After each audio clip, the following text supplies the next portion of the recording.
الحمد لله رب العالمين والصلاة والسلام على سيد الأنبياء وأشرف المرسلين وعلى آله وصحبه وبارك وسلم أجمعين. أما بعد فأعوذ بالله من الشيطان الرجيم. بسم الله الرحمن الرحيم. قد جاءكم من الله نور وكتاب مبين. وقال تبارك وتعالى إجلالا وإكراما في شأن عظمة نبيه: إن الله وملائكته يصلون على النبي يا أيها الذين آمنوا صلوا عليه وسلموا تسليما. اللهم صل على سيدنا محمد وعلى آله وصحبه أفضل صلواتك وعدد معلوماتك وبارك وسلم. دونوں پیش ناظم جلسہ و مدیر جلسہ مولانا محترم عالی جناب محمد مختار خان صاحب حفظہ اللہ تعالی، دیگر معزز بزرگوں، عزیز ساتھیوں، اللہ تبارک و تعالی کا بے پناہ فضل و کرم ہے کہ اس نے ہمیں یہ توفیق نصیب فرمائی ہے کہ آج ہم اس کے حبیب سیدنا احمد مجتبیٰ محمد مصطفیٰ صلی اللہ علیہ وسلم کی سیرت طیبہ اور سورت طیبہ کے حسن و جمال اور آپ کے اوصاف حمیدہ سننے کے لیے یہاں پر جمع ہیں. احسن کا جو عنوان دیا گیا تھا وہ عنوان ہے حضور پاک علیہ السلام کے شمائل شریف. حضور پاک صلی اللہ علیہ وسلم کے شمائل شریف کیا ہوتے ہیں؟ دراصل اس کو سمجھنے کے لیے آپ نے تمہیداً مولانا مختار صاحب کی گفتگو سماعت فرمائی ہے. انہوں نے حضور پاک علیہ السلام کی سیرت طیبہ کو سمجھا. انسان کے لیے ضروری ہوتا ہے کہ جب کسی کی سیرت پر چلتا ہے تو اسے اس بات کا اندازہ لگانا ضروری ہے کہ اس کی صورت بھی کیسے ہو. سیرت پہ چلنے والے کے لیے صورت کا جاننا بے حد ضروری ہوتا ہے. اس لیے کہ جب ہم کسی کی تقلید کرتے ہیں، کسی کو چاہنے لگتے ہیں، کسی کی باتوں پر عمل کرنے لگتے ہیں تو سب سے پہلے اس کو دیکھتے ہیں کہ وہ کیسا ہے. جب اس کو دیکھتے ہیں تو اس سے محبت ہو جاتی ہے. جب محبت ہو جاتی ہے تو اس کی باتوں پر بھی عمل کرتے ہیں، اس کے اعمال پر بھی عمل کرنے لگ جاتے ہیں. تو حضور پاک علیہ السلام کی سیرت طیبہ پر عمل کرنے کے لیے آپ حضرات کو یہاں پر جمع کیا جا رہا ہے تاکہ ہم وہ محبوب صلی اللہ علیہ وسلم جن کی سیرت پر چلنے کا اللہ نے حکم دیا ہے تو وہ محبوب کیسے ہیں، ان کا حسن و جمال کیسا ہے، ان کا چہرہ کیسا ہے، ان کے دست مبارک کیسے ہیں، ان کے نگاہ مقدس کیسے تھے، یہ جب جان لیں گے تو انسان کے اندر خود بخود ایک تڑپ پیدا ہوگی. انسان کے اندر جستجو پیدا ہوگی کہ واہ، جب ہمارا نبی جس کا کلمہ ہم پڑھتے ہیں وہ اتنی شان والا ہے، اس کا چہرہ اتنا مقدس ہے، تو ہم کیوں نہ اس کی سیرت پہ عمل کرنے والے ہو جائیں. تو حاضرین کرام، اللہ کے رسول صلی اللہ علیہ وسلم سے سب سے پہلے ہمیں محبت ہوگی. آپ کی دل کے اندر محبت بیٹھے گی تو خود بخود سیرت پہ عمل کرنے کا جذبہ بھی ہمارے اندر پیدا ہوگا. اب مدینہ منورہ کی سرزمین پر جب حضور پاک علیہ السلام مکہ مکرمہ سے ہجرت کر کے تشریف لے گئے، ایسا ماحول تھا کہ ہر طرف حضور پاک کو ستایا جا رہا تھا، آپ کے صحابہ کو تکلیفیں دی جا رہی تھی. اسلام لانے والے صحابہ کرام رضی اللہ تعالی عنہم اجمعین کے ساتھ بدترین بدروا سلوک کیا جا رہا تھا. حضور پاک علیہ السلام جس مقام پر تشریف لے جاتے راستے میں کانٹے بچھا دیے جاتے، آپ پر پتھر برسائے جاتے. جب آپ نماز کے لیے سجدہ ریز ہوتے تو آپ کے پیٹھ مبارک پر لا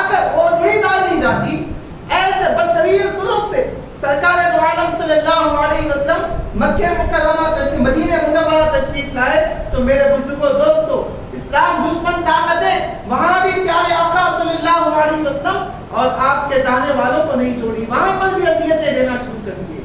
اب مدینہ منورہ میں یہودی آباد تھے، وہ یہودی حضور پاک علیہ السلام سے بے حد نفرت کیا کرتے تھے۔ حضور پاک علیہ السلام کو تکلیف دینا ان کا شیوا بن چکا تھا، بلکہ ان کی عادت یہ تھی کہ اپنے بچوں کو تعلیم دیتے تھے، بچوں سے کہتے کہ دیکھو یہ شخص جس راستے سے چلا جائے انہیں تکلیف دینا، انہیں اذیت پہنچانا۔ تو ایسا ہی واقعہ حضور پاک علیہ السلام کا مدینہ منورہ میں ہوا کہ ایک یہودی باپ نے اپنے بیٹے کو یہ کہہ کر بھیجا کہ بیٹا جاؤ، جس راستے سے پیارے آقا گزرے، نبی اکرم صلی اللہ علیہ وسلم گزرے، محمد عربی گزرے، تم اس راستے پر کھڑے ہو جانا اور وہاں پر جا کر وہ محمد کو تم تکلیفیں دینا شروع کر دینا صلی اللہ تعالی علیہ وسلم۔ میرے بزرگوں دوستو، یہی وجہ ہے کہ انسان کے لیے کہا جاتا ہے کہ اپنی اولاد کو سدھارنے کے لیے، اپنی اولاد کے اندر عشق رسول پیدا کرنے کے لیے، اپنے اندر سیرت طیبہ کے جھلک پیدا کرنے کے لیے سب سے پہلے اپنے آپ کو سدھرنا ہوگا۔ جیسے انسان جب خود سدھرے گا تو اپنی اولاد کو تربیت دے گا، ان کے اندر بھی اثر پیدا ہوگا، ان کے اندر بھی جستجو پیدا ہوگی، اسلام سے قریب ہونے کی ان کے اندر طلب پیدا ہوگی۔ لیکن جیسے باپ ہوتا ہے بیٹا بھی اسی راہ پر چلنے والا ہوتا ہے۔ لیکن قربان چاہیے، پیارے آقا صلی اللہ علیہ وسلم جب تشریف لائے تو سرکار نے ایسے لوگوں کے دلوں کو نرم فرمایا کہ جن کے دل پتھر جیسے سخت تھے، سرکار نے موم کی طرح نرم فرما دیا۔ سرکار جب تشریف لائے ایسے سنگینی ماحول میں تشریف لائے کہ ان ماحول میں مجرمین تھے، قتل کرنے والے تھے، زنا کرنے والے تھے، شراب بیچنے والے پینے والے موجود تھے، لیکن سرکار نے ایسا انقلاب برپا کر دیا کہ ان کے درمیان میں جو مجرمین تھے ایک دوسرے کو مارا کرتے تھے، ایک دوسرے کو قتل کیا کرتے تھے، وہ آپس میں شیر و شکر ہو گئے، آپس میں محبت کرنے لگے، بھائی چارگی قائم کرنے لگے۔ میرے بزرگوں دوستو، وہ بچے کو باپ نے کہا کہ دیکھو جب یہ راستے سے جائے تکلیف دینا۔ میرے بزرگوں دوستو، بچہ تھا، باپ کی باتیں سن لیا، لیکن میرے پیارے آقا صلی اللہ علیہ وسلم کا حسن و جمال، میرے آقا صلی اللہ علیہ وسلم کا جود و نوال کیا کہیے، سرکار کا چہرہ بھی بے مثال، سرکار کا وجود سرتاپا نور۔ سرکار دو عالم صلی اللہ علیہ وسلم جب مکہ مکرمہ مدینہ منورہ میں اس راستے پر سے گزرتے ہیں جس راستے پر وہ بچہ کھڑا ہوا تھا، سرکار کو جب دیکھتا ہے تو میرے بزرگوں دوستو، جیسا پہلی نظر سے دیکھتا ہے سرکار کی محبت اس کے دل میں گھر کرنے شروع ہو جاتی ہے۔ سرکار کے چہرے مبارک کو دیکھتا ہے، صورت کو دیکھا، ایسا بے مثال چہرہ، ایسا حسن جمال والا چہرہ، اس کے دل میں سرکار کی محبت بیٹھ گئی، دل کی دنیا آباد ہو گئی۔ اور حاضر کرام، اب ایسی بے چینی شروع ہو گئی، ایسی بے چینی شروع ہو گئی، باپ نے کہا تھا تکلیفیں دینا، لیکن بیٹا جب سرکار کے رخ زیبا کو دیکھا دل میں محبت پیدا ہو گئی۔ اب چھپ چھپ کر سرکار جس راستے سے جاتے سرکار کے چہرے کو تکنا شروع کر دیتا، سرکار کے مقدس چہرے مبارک کو دیکھنا شروع کر دیتا۔ مسجد نبوی میں سرکار تشریف فرما ہوتے تو گیٹ کے پاس آ جاتا، کھڑے ہو جاتا اور سرکار کے چہرے کو دیکھنے لگتا، اور اس کے دل میں ایسی فرحت، ایسی شادمانی ہوتی کہ میرے بزرگوں دوستو، عشق رسول میں اب وہ بیمار ہونے لگا، ایمان کو ظاہر کرنے نہیں لگا۔ باپ تو ایسا تھا کہ اس کے سامنے اگر محمد عربی کی محبت بتلا دی جائے، سرکار کے حسن زیبا کی مقدس باتیں اس کے سامنے بیان کی جائے تو باپ کہاں برداشت کر سکتا تھا۔ بس سرکار کے عشق میں ایسا مبتلا ہوا کہ اسی عشق میں گرفتار ہوتے ہوتے موت کے قریب پہنچ گیا، بیمار ہو گیا۔ باپ لے جا کر بے انتہا بیماریوں کا علاج کرنے کے لیے بڑے بڑے ڈاکٹرز کے پاس گیا، اطباء کے پاس گیا، اس زمانے کے حکماء کے پاس گیا، لیکن پھر بھی وہ بیماری کون سی بیماری تھی؟ ظاہری بیماری نہیں تھی، وہ بیماری پیارے آقا کے رخ زیبا کو دیکھنے کے بعد عشق کی بیماری دل میں گھر کر گئی تھی۔ اب حاضر کام ہوا کیا؟ باپ کہنے لگا بیٹے میں نے تجھ کو جو کرنا تھا کر لیا، لیکن اب تجھ سے پوچھتا ہوں کہ تیری آخری خواہش کیا ہے؟ کچھ تمنا ہے تو بتلا دے، اب تیرا دنیا سے جانے کا وقت آ چکا ہے، تو میرے سامنے آخر تمنا کو ظاہر کر دے۔ تو بیٹا کہتا ہے ابا جان آپ مجھ سے وعدہ فرمائیں کہ اگر آپ وعدہ کریں گے میری تمنا ہنسی خوشی پورا کریں گے تو میں آپ کے سامنے بیان کروں گا۔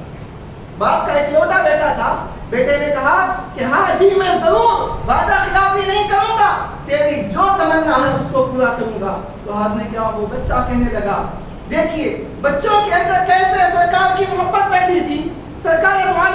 اللہ علیہ وسلم کے بارے میں وہ کہنے لگا کہ باجان جب آپ مجھے تکلیف دینے کے لیے مجھے جب راستے پر بھیجے تو میں نے سرکار کے چہرے مبارک کو جب دیکھا تو سرکار کا حسن جمال میرے دل میں ایسا گھر کر گیا کہ میں آپ کا عاشق بن گیا، آپ کا محب بن گیا، اور کہنے لگا کہ اب سرکار کی محبت میرے دل میں ایسا جم گئی ہے کہ میرے دنیا سے جانے کا وقت آخر ہے۔ اب آپ سے ایک گزارش ہے، آپ سے میری آخری تمنا ہے کہ سرکار سے جا کر کہیں، محمد عربی سے جا کر درخواست کریں کہ وہ اگر آ جائے تو میں آخری وقت میں سرکار کا چہرہ دیکھوں اور دنیا سے رخصت ہو جاؤں۔ میری یہ آخری تمنا ہے۔ میرے بزرگوں دوستوں، وہ ابھی ایسے ہی باپ غصے میں آیا پہلے، پھر بعد میں سوچنے لگا کہ ایک بیٹا ہے دنیا سے جا رہا ہے، جاؤں گا۔ مسجد نبوی کے پاس جا کر سرکار کو بڑی آواز سے پکارنے لگا۔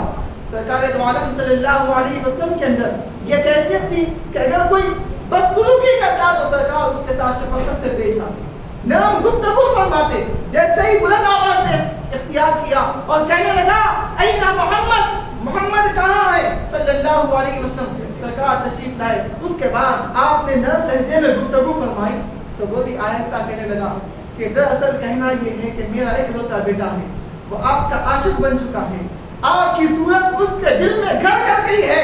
یا رسول اللہ، میری ایک خواہش ہے کہ وہ دنیا سے جا رہا ہے اور وہ کہتا ہے کہ آخر وقت آپ کا چہرہ دیکھے اور دنیا سے رخصت ہو جائے۔ اس کی تمنا پوری کرنے کے لیے میں آپ کے دربار میں حاضر ہوا ہوں۔ حضور پاک صلی اللہ علیہ وسلم اپنے صحابہ سے کہتے ہیں کہ میرے صحابہ چلو، عاشق رسول کا جنازہ ہے، عاشق رسول کی طرف ہے، آخر وقت ہے اس کا، تو جائیں دیکھیں کہ وہ بھی کیسا عاشق ہے جو نبی پاک کو دیکھنا چاہتا ہے۔ سرکار دو عالم صلی اللہ علیہ وسلم صحابہ کے ساتھ تشریف لے جاتے ہیں۔ جب وہاں پر دیکھتے ہیں تو بچہ سلام پیارے آقا صلی اللہ علیہ وسلم کو دیکھتا ہے تو دل میں جان آتی ہے۔ اس کے بعد کہتا ہے یا رسول اللہ، میرا آخر وقت آ چکا ہے، میری ایک آخری تمنا ہے، میں آپ سے یہ تمنا لے کر جا رہا ہوں کہ اب میں دنیا سے جاؤں تو کیا اللہ میرے ساتھ اچھا معاملہ فرمائے گا؟ تو سرکار دو عالم صلی اللہ علیہ وسلم فرماتے ہیں کہ ہاں، اگر تم اسلام قبول کر لو گے تو اللہ تبارک و تعالیٰ تمہارے ساتھ بھلائی کا معاملہ فرمائے گا۔ تو وہ بچہ کہنے لگا یا رسول اللہ، میں اس ضمانت پر آپ کی اسلام قبول کرتا ہوں کہ میرے ساتھ اللہ تعالیٰ خبر میں بھی اچھا معاملہ فرمائے، حشر میں بھی اچھا معاملہ فرمائے۔ اس ضمانت پر میں اسلام قبول کرتا ہوں۔ سرکار کے دست مبارک پر اسلام قبول کیا۔ اشہد ان لا الہ الا اللہ و اشہد ان محمد رسول اللہ کہا اور ادھر روح خود سے مسجد سے پرواز کر گئی، انتقال ہو گیا۔ سرکار دو عالم صلی اللہ علیہ وسلم مسکرانے لگے۔ اس کے بعد باپ کہنے لگا کہ یا رسول اللہ، یہ یہودی بیٹا میرا تھا، میں یہودی ہوں، لیکن اب یہ اسلام قبول کر چکا ہے، یہ آپ کی امانت ہو چکا ہے، یہ اسلام کی امانت ہو چکا ہے۔ یا رسول اللہ، اب میں اسے تجویز و تکفیر نہیں دوں گا، اب یہ آپ کے حوالے ہے، آپ جو چاہیں کریں۔ سرکار دو عالم صلی اللہ علیہ وسلم اس بچے کو لے آتے ہیں اور صحابہ سے کہتے ہیں کہ میرے صحابہ، یہ میرا چاہنے والا ہے، اس کی تجویز بھی تم اپنے ہاتھوں سے کرو، تکفیر بھی تم اپنے ہاتھوں سے کرو۔ سرکار تجویز و تکفیر فرماتے ہیں۔ اس کے بعد میرے بزرگوں دوستوں، کیا معاملہ ہوا اس کے ساتھ؟ سرکار دو عالم صلی اللہ علیہ وسلم فرماتے ہیں کہ جب نماز جنازہ پڑھنے کے لیے صفیں کھڑی ہوئی، جب جنازہ لے جایا گیا دفن کرنے کے لیے، تو سرکار کو دیکھا، ایک صحابی نے دیکھا کہ سرکار اپنے پنجوں کے بل ایڑیاں زمین سے اٹھا کر چل رہے ہیں، نیچے ایڑیاں بھی نہیں رکھ رہے، پنجوں کے بل سرکار چل رہے ہیں۔ یہ کیفیت دیکھ کر وہ صحابی پوچھنے لگے یا رسول اللہ، کیا معاملہ ہے؟ آپ قدم بھی برابر نہیں رکھ رہے ہیں، چلنے بھی آپ کے زمین سے اٹھے ہوئے ہیں، کیا وجہ ہے، کیا ماجرا ہے؟ تو سرکار مسکرا کر فرماتے ہیں کہ سنو سنو، یہ جب دنیا سے گیا، میرا کلمہ پڑھ کے دنیا سے رخصت ہوا، اللہ تبارک و تعالیٰ اس عاشق رسول کے جنازے میں سارے فرشتوں کو اللہ تبارک و تعالیٰ زمین پر بھیج دیا۔ زمین پر میں جب پیر رکھتا ہوں تو دیکھتا ہوں کہ زمین پر دل رکھنے کی جگہ نہیں ہے، اتنے صحابہ کرام ہے، اتنے فرشتے موجود ہیں زمین پر کہ میں پیر برابر نہیں رکھ رہا ہوں۔ اس کے جنازے میں اتنی تعداد میں اللہ نے فرشتوں کو بھیجا ہے۔ میرے بزرگوں دوستوں، یہ کیفیت کیسے پیدا ہوئی، یہ بچے کو کیسے مقام ملا؟ اللہ نے بتایا جب دنیا سے بچہ رخصت ہوتا ہے، اگر وہ دل میں عشق محمدی رکھ کر جاتا ہے، سرکار سے محبت دل میں موجود ہوتی ہے، تو اس کی دنیا بھی کامیاب ہوتی ہے، آخرت بھی کامیاب ہوتی ہے۔ سرکار عالم صلی اللہ علیہ وسلم فرماتے ہیں جب قبر منور میں اسے رکھا گیا تو سرکار خود قبر اندر میں تشریف تشریف لے جاتے ہیں، جب باہر آتے ہیں تو سرکار صحابہ سے فرماتے ہیں کہ میرے صحابہ سنو، یہ جو عاشق رسول کا جنازہ تھا، اس کو جب میں دفن کرنے کے لیے قبر میں گیا تو کیا دیکھتا ہوں کہ حوران بیش کو اللہ تعالیٰ جنتی لباس دے کر بھیج دیا، قبر میں اس کا یہ عالم ہو چکا ہے۔ تو آج کرام یہ صحابہ کرام رضی اللہ تعالیٰ عنہ مجمعین بتلاتے تھے کہ سرکار کی صورت مبارکہ ایسی بے مثال کہ ایک مرتبہ جو دیکھ لیتا سرکار کا عاشق بن جاتا، ایک مرتبہ جو دیکھ لیتا اسلام لانے کے لیے در پہ ہو جاتا۔ کیوں؟ اس کے دل میں اگر تڑپ ہو، محبت ہو۔ سرکار دو عالم صلی اللہ علیہ وسلم ایک مرتبہ مسجد نبوی سے بازار کی طرف تشریف لے گئے، راستے میں دیکھیں کہ ایک سرخ رنگ کا اونٹ ہے، نہایت حسن والا اونٹ ہے، اس لیے کہ عرب زمین میں جو اونٹ ہوتے ہیں سرخ رنگ کے بڑے قیمتی ہوتے ہیں۔ سرکار نے جب اونٹ کو دیکھا تو سرکار کو پسند آ گیا، جو پسند آ گیا تو سرکار نے ان صاحب سے کہا کہ دیکھو کیا تم یہ اونٹ ہمیں بیچو گے؟ وہ صاحب کہنے لگے کہ ہاں میں ضرور فروخت کروں گا۔ ابھی وہ ایمان قبول نہیں کیے تھے، اسلام قبول نہیں کیے تھے۔ سرکار نے فرمایا کہ دیکھو بات دراصل یہ ہے کہ یہ اونٹ مجھے لینا ضرور ہے، لیکن ہم یہاں پر کچھ خریدنے کے ارادے سے نہیں آئے تھے، اس لیے ساتھ میں رقم نہیں ہے، پیسے نہیں ہے۔ اگر تم ہمیں اونٹ دے دو گے تو ہم جب جائیں گے جا کر تمہاری رقم تمہیں لوٹا دیں گے۔ آپ نے کیا ہم سودا کیسے ہو رہا ہے؟ ادھار سودا ہو رہا ہے۔ سرکار فرماتے ہیں کہ جا کر میں رقم بھیج دوں گا۔ وہ صاحب تیار ہو گئے، کہنے لگے کہ آپ لے جائیں اور رقم ہمیں بھیج دیجیے۔ جب صاحب وہ اونٹ کو لے کر جا رہے تھے راستے میں اب اس کے دو صحباب تھے، وہ قریب آ کر کہنے لگے کہ رے بھائی کیا تم یہ صاحب کو پہچانتے ہو؟ کیا ایک شخص کو جانتے ہو جو تمہارا اونٹ لے کر گئے ہیں؟ تم نے انہیں جانا نہیں، پہچانا نہیں، ان کا گھر نہیں معلوم، ان کا ایڈریس نہیں معلوم، کچھ نہیں معلوم، اور تم نے دے دیا، انہیں اونٹ فروخت کر دیا۔ اب اگر وہ آئیں گے یا نہیں آئیں گے پتہ نہیں ہے۔ تو انہوں نے کیا کہا؟ ارے واہ، وہ کیسے صاحب تھے، کیسے حسن و جمال والے تھے۔ جب میں نے ان کے چہرے کو دیکھا تو چہرہ دیکھتے ہی رہ گیا، مجھے معلوم بھی نہ رہا کہ وہ اونٹ کے پیسے دیے ہیں یا نہیں دیے ہیں، میں چہرے کو دیکھ کے تکنے لگ گیا۔ دوسرے صاحب کہنے لگے کہ واہ، جب وہ گفتگو کر رہے تھے تو میں نے دیکھا کہ ان کی دانتوں سے ایسا نور نکل رہا ہے جو سامنے کے پہاڑوں پر روشن و منور کر رہا ہے، ایسا نور سرکار کے دانت مبارک سے نکل رہا ہے۔ میرے بزرگ دوستو، ابھی یہ باتیں ہو رہی تھی، درمیان میں کہنے لگے کہ ہم نے ان کو جانا نہیں، پہچانا نہیں، لیکن دے دیا۔ خاتون ایک پردہ نشین خاتون کہنے لگی کہ لوگوں تم ڈرو مت، میں ضمانت دیتی ہوں کہ اگر وہ صاحب اگر پیسے لے کر نہیں آئیں گے تو میں اونٹ کی رقم میں تمہیں اپنے پاس سے ادا کروں گی، میں تمہیں دے دوں گی۔ تو حاضر کیا ان لوگوں نے کہا اے خاتون، کیا تم جانتی ہو کہ وہ کیسے ہیں، ان کا گھر کہاں ہے، ان کا ایڈریس کیا ہے، تم ضمانت کیسے دے رہی ہو؟ تو وہ خاتون کہنے لگی کہ واہ، جب میں نے ان کے چہرے کو دیکھا تو ایسا مقدس چہرہ تھا کہ میں سمجھ گئی کہ ایسا چہرے والا، ایسے حسن و جمال والا کبھی جھوٹ نہیں بول سکتا، کبھی دھوکہ نہیں دے سکتا، اس لیے میں یقین کرتی ہوں کہ وہ ضرور آئیں گے، اگر وہ نہیں آئیں گے تو میں تمہیں اس اونٹ کے پیسے ادا کروں گی۔ میرے بزرگ دوستو، اتنے میں سرکار دو عالم صلی اللہ علیہ وسلم کے صحابہ آئے، آ کر پہلے کھجور کا تحفہ پیش کیے، کہے کہ یہ ہمارے آقا نے تمہیں کھجور کا تحفہ دیا ہے۔ اس کے بعد کہا یہ اونٹ کی یہ رقم ہے، سرکار نے تمہارے پاس بھیجی ہے۔ تو انہوں نے کیا کہا؟ پوچھا وہ کون ہے، وہ حسن و جمال کے پیکر کون صاحب ہے؟ تو صحابہ نے کہا کہ سنو، وہ کوئی اور نہیں ہے، وہ اللہ کے نبی محمد رسول اللہ صلی اللہ علیہ وسلم ہے۔ آپ نے کہا جب اتنا ہی سننا تھا، سارے قبیلے والوں کے اندر جان آ گئی۔ انہوں نے کہا کہ واہ، یقیناً ہم نے دنیا میں بہت سارے لوگوں کو دیکھے ہیں، بہت سارے قبیلوں میں تجارت کی ہے، لیکن قسم بخدا ایسے حسن و جمال کا پیکر ہم نے کسی کو نہیں دیکھا، یقیناً یہ اللہ کا نبی ہی ہو سکتا ہے۔ سبوں نے کہا کہ چلو ہمیں لے چلو، قیمت بعد میں دو، پہلے ہمیں نبی کے پاس لے جا کر دائرہ اسلام میں داخل کرو، دین اسلام میں داخل کر لیا گیا۔ میرے بزرگوں دوستو، اس طریقے سے بے شمار واقعات ہمیں سیرت کی کتابوں میں ملتے ہیں کہ سرکار کا حسن و جمال ایسا تھا کہ سرکار کو ایک مرتبہ جو دیکھ لیتا بس سرکار کو تکنے لگ جاتا، سرکار کی محبت میں گرفتار ہو جاتا، فدا ہو جاتا۔ سرکار کا حسن و جمال کیسے تھا؟ شمائل کیا کہتے ہیں؟ شمائل کہتے ہیں سرکار دو عالم صلی اللہ علیہ وسلم کے صورت مبارکہ، سرکار کے جسم مبارک کیسا تھا، سرکار کے دست مبارک کیسے تھے، سرکار کے قدمین مبارک کیسے تھے، سرکار کی زبان مبارک کیسی تھی، سرکار کے دانت مبارک کیسے تھے، یہ بیان کرنے کو شمائل کہا جاتا ہے۔ اب آئیے سرکار دو عالم صلی اللہ علیہ وسلم کا صرف قدم مبارک کی شان کیا تھی؟ اگر ایک جز کے بارے میں اگر ہم ایسے جلسے کرتے چلے جائیں، یہ 12 روزہ جلسے تو کیا، اگر سال بھر سرکار کی سیرت پر، سرکار کی صورت کے حسن و جمال پر ہم جلسے کریں گے، تبھی بھی سرکار کا حسن و جمال، سرکار کی صورت کو کوئی انسان بیان نہیں کر سکتا۔ اس لیے کہ ایسی شان والا چہرہ جس پر اللہ تبارک و تعالیٰ نے قرآن پاک میں وضحا کہہ کر یاد فرمایا، ایسی شان والا چہرہ جس کو اللہ تبارک و تعالیٰ نے واللیل اذا سجا کہہ کر یاد فرمایا، ایسی شان والا چہرہ جس کو سرکار دو عالم صلی اللہ علیہ وسلم نے واللیل اذا یغشا فرمایا۔ میرے بزرگوں دوستو، ایسے چہرے مبارک کی کیا صورت آپ کی بیان کیا جا سکے؟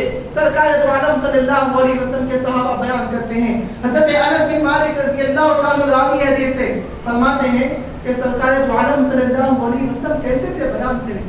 صحابہ کرام کہتے ہیں کہ ہمیں سرکار دو عالم صلی اللہ علیہ وسلم کے چہرے مبارک کو جب ہم دیکھتے تو ہم نظر بھر کر سرکار کے چہرے کو نہیں دیکھ سکتے۔ جیسے ہی سرکار کے چہرے کو دیکھتے آنکھیں ہمارے بالکل نیچے ہو جاتی، زمین کی طرف چلے جاتی، سرکار کا روب ہم برداشت نہیں کر سکتے، اس لیے کہ سرکار کو اللہ تبارک و تعالیٰ نے ایسی نورانی شان کے ساتھ پیدا فرمایا۔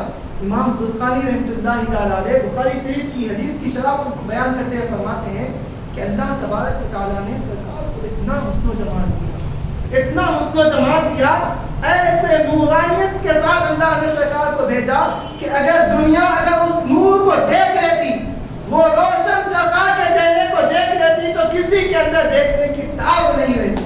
اس لیے کہ حضرت محدث رکن بیان فرماتے ہیں کہ سرکار کا چہرہ، سرکار کا نور کس شان والا تھا۔ جب معراج کی رات اللہ تبارک و تعالیٰ نے فرشتوں کو بھیجا تو کتنے فرشتے تھے؟ سرکار کے دائیں جانب 70,000 فرشتے، بائیں جانب 70,000 فرشتے، اور ہر فرشتے کے ہاتھ میں عرش سے لائی ہوئی ایک قندیل، ایک چراغ، دنیا کا چراغ نہیں، آخرت اللہ تبارک و تعالیٰ عرش الہی سے بھیجا مصطفیٰ کی آمد کے لیے، مصطفیٰ کے استقبال کے لیے۔ وہاں کا چراغ ہے، فرشتے لیے ہوئے ہاتھوں میں ہے، روشنی ہر سو پھیلی ہوئی ہے، ہر طرف چاندنی چمک رہی ہے، تاریک رات روشن و منور ہے۔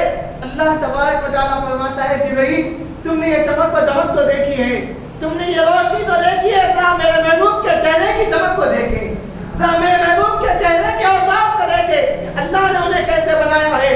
اللہ کے رسول صلی اللہ علیہ وسلم کے بارے میں، سرکار دو عالم صلی اللہ علیہ وسلم کے بارے میں اللہ نے جبرائیل کو حکم دیا، اے جبرائیل میرے محبوب کے چہرے پر ہم نے 70,000 پردے رکھے، نے 70,000 پردے رکھے ہیں، ذرا ایک پردے کو ہٹائیں۔ حضرت کیا موتی سے رکن بیان فرماتے ہیں جب ایک پردے کو سرکار کے چہرے سے ہٹایا گیا تو نور کا، روشنی کا یہ عالم تھا کہ عرش سے لائی ہوئی قندیلیں سب کی سب مان پڑ گئی اور سرکار کا چہرہ نور سے منور ہو گیا، سب کی روشنی ایک طرف، سرکار کے چہرے مبارک کی روشنی ایک طرف۔ تو اللہ تبارک و تعالیٰ نے سرکار کے چہرے کو، سرکار کی نورانیت کو اللہ تبارک و تعالیٰ نے بالکل پردوں میں رکھ کر ہم مخلوق کے سامنے بھیجا۔ تو صحابہ کرام فرماتے ہیں کہ سرکار کے سامنے جاتے تو سرکار کا جب چہرہ دیکھتے تو ہم تکتے رہ جاتے، لیکن ہمارے سر نیچے ہو جاتے، جھک جاتے۔ اسی لیے سرکار کے صحابہ پوچھتے، تابعین آ کے صحابہ سے پوچھتے تھے آپ ہمیں سرکار کے اوصاف بیان فرمائیے، سرکار کا صرف لنا اوصاف رسول اللہ صلی اللہ علیہ وسلم، ہمیں سرکار کی صورت بیان فرمائیے، سرکار کیسے تھے، سرکار کا حسن و جمال کیسے تھا بیان فرمائیے۔ تو میرے بزرگوں دوستو، صحابہ جو دن رات رہنے والے وہ کہنے لگتے لم اتق ما اتق، تو کہنے لگتے کہ سنو ہم سرکار کے چہرے مبارک کے حسن و جمال کو بیان کرنے کی طاقت ہی نہیں رہ سکتی، ہمارے اندر وہ زبان کہاں جو سرکار کے حسن و جمال کو بیان کر سکے۔ اللہ کے رسول صلی اللہ علیہ وسلم کے حسن و جمال کے بارے میں صحابہ فرماتے ہیں کان النبی صلی اللہ علیہ وسلم احسن الناس واجدع الناس واجود الناس، سرکار کے بارے میں کہتے 3 جملے فرماتے، کہتے کہ جب تم دنیا میں حسین و جمیلوں کو دیکھو تو دیکھو میرے سرکار کا حسن و جمال ایسا تھا کہ اللہ نے ساری کائنات میں، سارے لوگوں میں سب سے زیادہ حسین اگر کسی کو بنایا تو وہ سرکار کو بنایا، سب سے زیادہ حسین تھے، سب سے زیادہ خوبصورت تھے۔ اور بہادری میں کیسے فرماتے ہیں کہ ساری دنیا میں ہم نے ایسا بہادر نہیں دیکھا، تمام لوگوں میں سب سے زیادہ بہادر سرکار دو عالم صلی اللہ علیہ وسلم کی ذات، اور سخاوت میں کیسے؟ دنیا میں سب سے زیادہ اگر سخی کو دیکھنا چاہو تو وہ سرکار دو عالم صلی اللہ علیہ وسلم کی ذات۔ اور صحابہ فرماتے ہیں کہ لم ارا قط ولا بعد، ہم نے کبھی ایسا حسین و جمیل سرکار کے علاوہ کسی کو دیکھا نہیں، سرکار کے جیسا کسی کو سخی کو ہم نے دیکھا نہیں ہے۔ یہ سرکار دو عالم صلی اللہ علیہ وسلم کا حسن و جمال ہے۔ میرے بزرگوں دوست، روایتوں میں آتا ہے، حضرت انس رضی اللہ عنہ بیان فرماتے ہیں کہ سنو، سرکار دو عالم صلی اللہ علیہ وسلم کا چہرہ کیسے تھا؟ اس کو معلوم کرنا ہو تو بس یہ یاد رکھو کہ ایک مرتبہ 14ویں رات کا چاند، 14ویں کا چاند تھا۔ 14ویں کا چاند کیسا ہوتا ہے؟ جب پہلی رات کو چاند نکلتا ہے تو تھوڑا نکلتا ہے، جب 14 تاریخ ہوتی ہے تو بدر کامل بن جاتا ہے، مکمل چاند بن جاتا ہے۔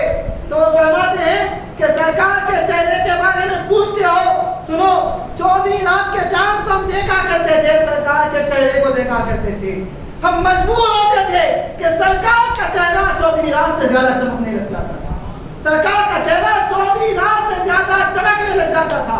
میرے بزرگوں دوستوں، 14ویں رات سے چاند کے زیادہ سرکار کا چہرے مبارک کا تھا۔ تو سرکار دو عالم صلی اللہ علیہ وسلم کے یہ دکھ زیبا کے بعد اس کے بعد حاضر کا مقام آتے ہیں سرکار کے دست مبارک۔ سرکار کا ہاتھ کیسے تھا؟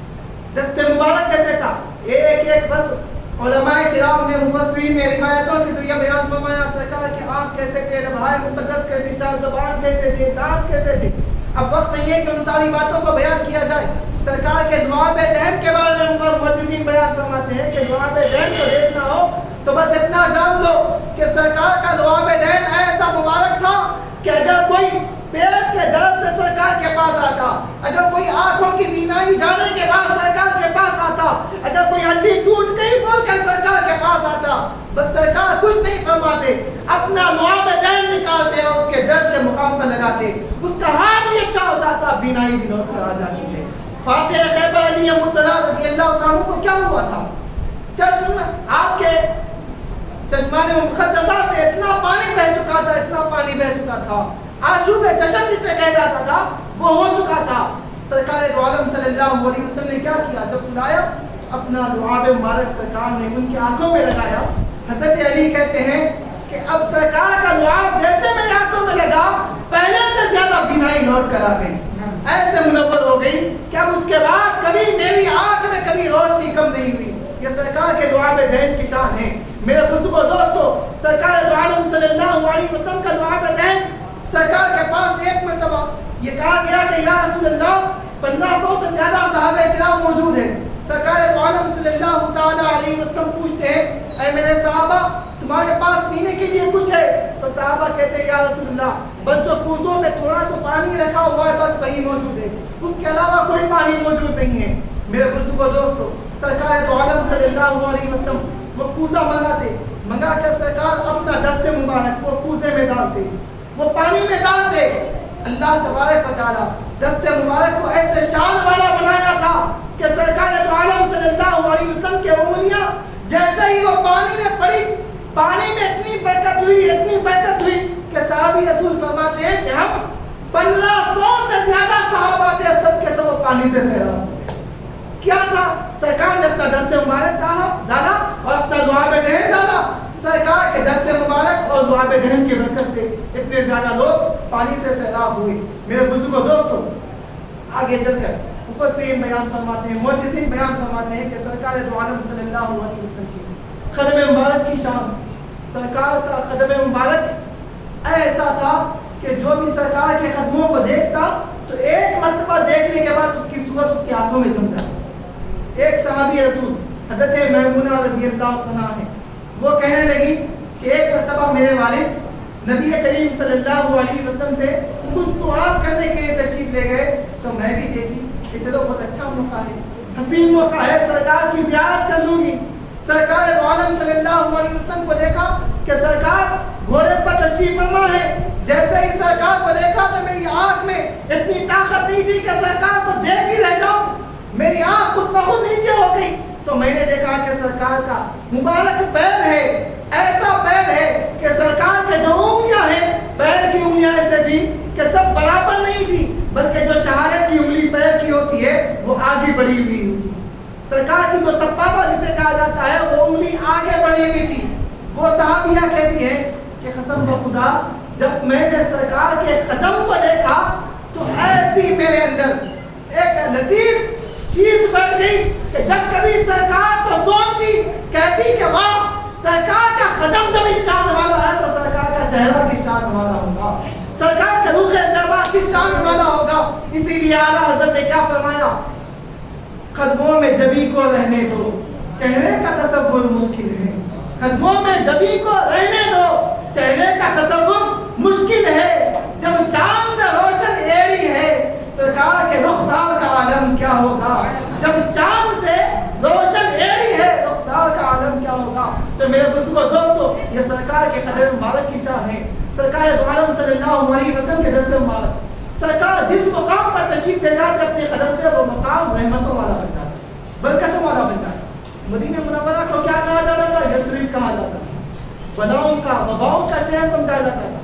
لیکن سرکار جب تشریف لائے تو میرے بزرگوں دوستو سرکار کے قدموں کی برکت ایسے ہوئی کہ اللہ تبارک و تعالیٰ اس شہر یثرب سے اب شہر مدینہ طیبہ بنا دیا, اور ایسے طیبہ بنایا کہ اب تک لوگ اس کو وباؤں کا شہر سمجھتے تھے, لیکن اب لوگ سرکار کے قدم کی برکت سے اس کو بیماریوں سے دور کرنے والا شہر سمجھنے لگے. آج بھی اگر کوئی بیمار ہے سرکار کے شہر مبارک میں جاتا ہے, خاک شفا حاصل کر لیتا ہے. تو میرے بزرگوں دوستو وہ نسبت والی خاک کی برکت ایسے ہوتی ہے کہ اس کی ہر بیماری دور ہو جاتی ہے. اللہ تبارک و تعالیٰ نے اس شان والا سرکار کا قدم بنایا تھا, دست مبارک کی برکت. بس ایک واقعہ آپ کے گوشے گزار کرتا ہوں کہ سرکار دو عالم صلی اللہ علیہ وسلم کے ایک صحابی ہے حضرت انس رضی اللہ تعالیٰ, انہوں نے کیا کیا, ایک مرتبہ دعوت دی, اپنے گھر دعوت دی. جب دعوت میں سب مہمان تشریف لائے تو آپ نے اپنے پاس ایک کپڑا تھا, وہ کپڑے کو دیکھا کہ اس کے اوپر اس کو صاف کرنے کے لیے انہوں نے کیا کیا, ایک ترکیب سوچی. کیا ترکیب سوچی, انہوں نے جو آگ روٹی جس پر بنائی جاتی ہے وہ آگ میں وہ کپڑے کو ڈال دیا, آگ میں کپڑے کو ڈال دیا. کیوں, صاف کرنے کے لیے. میرے بزرگوں دوستو دنیا میں طریقہ کیا دیکھا, ہم نے کپڑوں کو صاف کرنے کے لیے ہم دھوتے ہیں, پانی سے دھوتے ہیں, لیکن انہوں نے کیا کیا, اس کو صاف کرنے کے لیے آگ کی بٹی میں ڈال دیا. لوگ دیکھ کر حیران ہو گئے, اے انس تم یہ کیا کر رہے ہیں کہ کپڑا ہے آگ میں چلا جائے گا تو کیا باقی رہے گا. انسان کا ہاتھ اگر آگ میں چلا جائے تو جل کر راکھ ہو جائے گا, انسان باقی نہیں رہے گا تو کیا کپڑا باقی رہے گا. تو حضرت انس نے کیا کہا, انہوں نے کہا کہ دیکھو یہ کپڑے کو صاف کرنے کا میرے پاس یہی طریقہ ہے, میں جب بھی میلا ہوتا تو اس کو صاف کرنے کے لیے آگ کی بٹی میں ڈالتا ہوں. سب کے سب حیران ہو گئے, یہ کیا طریقہ ہے, ہم نے پہلی دفعہ دیکھا ہے. اس کے بعد حضرت انس وہ کپڑے کو آگ میں سے نکالتے ہیں تو دیکھتے ہیں کہ جیسے کہ ویسا کپڑا بھی ہے اور بالکل صاف و شفاف بھی ہو چکا ہے. یہ کپڑے کی شان دیکھتے ہیں تو وہ کہنے لگتے ہیں کہ بتاؤ ماجرا کیا ہے, یہ کپڑے کا کیا ماجرا ہے کہ کپڑوں کو ہم نے دیکھا کہ آگ میں جل کر خاکستر ہو جاتے ہیں لیکن یہ بالکل جیسے کا ویسا موجود ہے اور صاف بھی ہو گیا ہے. تو حضرت انس کہتے ہیں کہ سنو یہ جو کپڑا ہے ایسا ہی نہیں ہے, یہ معمولی کپڑا نہیں ہے, یہ وہ کپڑا ہے جس کو پیارے حبیب سے نسبت ہو چکی ہے. سرکار دو عالم صلی اللہ علیہ وسلم ایک مرتبہ میں گھر تشریف لائے تو سرکار کو پانی سے ہاتھ دھوئے تو میں سرکار کو پوچھنے کے لیے کپڑا پیش کر دیا. سرکار اپنے دست مبارک سے یہ کپڑے کو پوچھ دیے. اس وقت سے میں نے یہ کپڑے کو صاف کرنے کے لیے طریقہ اپنایا کہ اس کو صاف کرنا ہو تو پانی میں نہیں بلکہ آگ کی بٹی میں ڈالنا چاہیے. اور انہوں نے کہا کہ یہ میرا ایمان کیسے ہو گیا, یہ میرا ایمان یہ اس لیے ہوا کہ سرکار دو عالم صلی اللہ علیہ وسلم نے فرمایا کہ سنو اللہ تبارک و تعالی, حضرت شیخ الاسلام بانی جامع نظامی علیہ رحمہ اپنی کتاب انوار احمدی میں بیان فرماتے ہیں کہ اللہ تبارک و تعالی جس کا نام احمد ہوگا یا جس کا نام محمد ہوگا تو سرکار کے نام کی نسبت سے اللہ تبارک و تعالی دوزخ کی آگ کو اس پر حرام فرما دے گا, دوزخ کی آگ کو اس پر حرام فرما دے گا. تو میں نے سوچا کہ صرف نام کی نسبت سے دوزخ کی آگ جب اس پر حرام ہو رہی ہے تو یہ تو وہ کپڑا ہے جس کو سرکار کی ذات سے نسبت ہو چکی ہے, اب اس کو دنیا کی آگ کیسے جلا سکے گی. تو حضرت انس بیان فرماتے ہیں کہ لوگوں سنو میرے حبیب کا مقام تم سمجھتے ہو کہ میرے حبیب کی شان یہ ہے کہ ان سے لگنے والا کپڑا بھی اگر ہو تو اس کو دنیا کی آگ اور دوزخ کی آگ نہیں جلا سکتی. چہ جائے کہ سرکار کی نسبت اگر امتی کو ہو جائے تو اس کو دوزخ کی آگ کیسے جلا سکے گی. میرے بزرگوں دوستو، سرکار دو عالم صلی اللہ علیہ وسلم کی دست مبارک کے بارے میں اللہ تبارک و تعالیٰ کلام پاک میں فرماتا ہے کہ سنو لوگو، سرکار کا جو دست مبارک ہے، سرکار کا ہاتھ ہے، ایسا ہاتھ ہے کہ یہ ہاتھ کو تم سرکار کا ہاتھ مت سمجھو، یہ وہ ہاتھ ہے، یہ اللہ کا ہاتھ ہے جو تمہارے درمیان ہے. اللہ تبارک و تعالیٰ فرماتا ہے ان الذین یبایعونک انما یبایعون اللہ ید اللہ فوق ایدیہم. اس آیت کریمہ میں اللہ تبارک و تعالیٰ فرماتا ہے کہ لوگوں، جس ہاتھ پر تم نے بیعت کی ہے وہ ہاتھ نبی پاک کا ہاتھ نہیں بلکہ ید اللہ، اللہ کا ہاتھ ہے. تو سرکار دو عالم صلی اللہ علیہ وسلم کی دست مبارک کی یہ شان ہے کہ اللہ کریم فرماتا ہے کہ لوگوں یہ وہ دست مبارک ہے، وما رمیت اذ رمیت ولکن اللہ رمی. سرکار نے جب دست مبارک سے دیکھا، کنکریاں اٹھائی، اس کو پھینکا تو ایسے پھینکا کہ سرکار دو عالم صلی اللہ علیہ وسلم کے جتنے دشمن تھے ان کی آنکھوں میں چلے گئی. اللہ نے کیا بیان فرمایا؟ کہا اے حبیب، کنکریاں آپ نے نہیں پھینکی، وہ ہاتھ آپ کا ہاتھ نہیں تھا بلکہ وہ اللہ کا ہاتھ ہے. تو جب اللہ کا ہاتھ ہے تو کس شان والا ہاتھ ہے، اس کے اوصاف کیا ہے؟ میرے بزرگوں دوستو، ہم اس کو اس مختصر سے وقت میں ہم بیان کرنا مشکل ہے. اللہ کے رسول صلی اللہ علیہ وسلم کی ختم مبارک کی شان یہ تھی کہ سرکار کا قدم جبل احد پہ پڑا تو سرکار کے ختم مبارک کا دست بوسی کی، قدم بوسی کی تو میرے بزرگوں دوستو اون جیسا پہاڑ سرکار کی محبت میں جھومنے لگا. سرکار نے فرمایا اسبت احد فإن علیک نبی و صدیق و شہیدان. کہ پہاڑ تو کیوں جھوم رہا ہے؟ سن، تجھ پر ایک نبی بیٹھے ہوئے ہیں اور ایک صدیق بیٹھے ہوئے ہیں، دو شہید تجھے پر کھڑے ہوئے ہیں. میرے بزرگوں دوستو، کیوں سرکار دو عالم صلی اللہ علیہ وسلم کی محبت میں جو سرشار ہو جاتا، اس طریقے سے سرشار ہو جاتا کہ سرکار کی محبت میں جھومنے لگتا. پہاڑ، کنکریاں. ایک واقعات کے گوشے گزار کرتا ہوں. سرکار دو عالم صلی اللہ تعالیٰ علیہ وسلم کی محبت جب انسان کے دل میں پیدا بڑھ جاتی ہے تو اس کا عالم کیا ہوتا ہے؟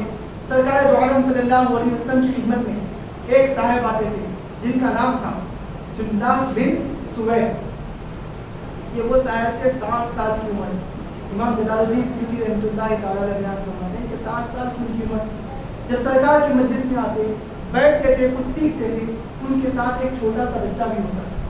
وہ چھوٹا سا بچہ جو تھا وہ ان کا بھتیجا تھا. کرام بالکل چھوٹا بچہ سرکار کی محبت میں ایسے گرفتار ہو گیا. سرکار کی مجلس میں آتا تو ہر دن کچھ نہ کچھ سیکھ کر جاتا. ایک دن ان کے چچا جنداس بن سویب نہیں آئے تو واضح کہ یہ بچہ خود آ کر سرکار کی مجلس میں بیٹھا. سرکار دو عالم صلی اللہ علیہ وسلم نے ان کے سامنے کیا بیان فرمایا؟ سرکار نے قیامت کی نشانیاں ان کے سامنے بیان کی.